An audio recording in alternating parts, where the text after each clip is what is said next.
Hello there, this is Vaishnav, MBS first cross student from AIMS Raipur, and my topic of presentation is regulation of stroke volume. So what is stroke volume? Stroke volume is the amount of blood pumped by each ventricle during systole. Now, talking about the regulation of stroke volume, it depends upon three factors, that is the preload, afterload and contractility. Now, what is preload?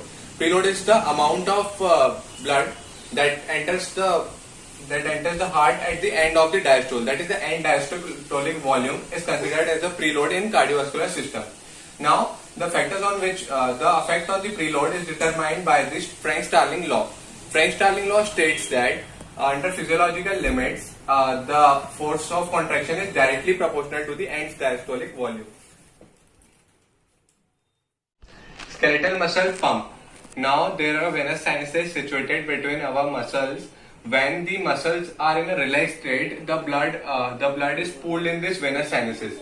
When these muscles contract, the blood present in these venous sinuses are pushed towards the heart, thus increasing the end diastolic volume and in turn increasing the stroke volume.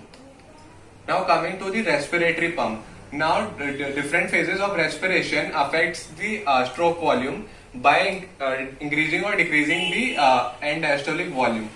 Now during inspiration, diaphragm moves down, increasing the intra-abdominal pressure and pressing the abdominal veins, which pushes the blood towards the heart.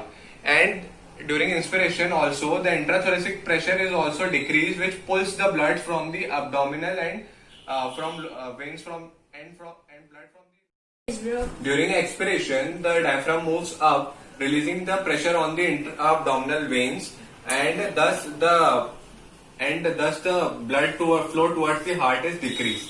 So during inspiration, the blood flow towards the heart increases, thus increasing the end diastolic volume, which in turn increases stroke volume. And during expiration, the end diastolic volume decreases, and thus decreasing the stroke volume. Now coming to the neuronal factors. The veins of the body are innervated by the sympathetic nervous system. So the sympathetic discharge to the veins causes venoconstriction, which causes increased flow of blood towards the heart. Now coming to the bodily activity, during increased bodily activities, the muscles contract and sympathetic discharge to the veins increases, which in turn increases the venous return towards the heart, and during resting stages, the venous return towards the heart decreases. Now coming to the second factor, which is afterload. In cardiovascular system, afterload refers to the peripheral resistance, which is offered to the blood flowing through the arteries. Now, peripheral resistance depends upon two factors, that is the vessel diameter and to the viscosity of the blood.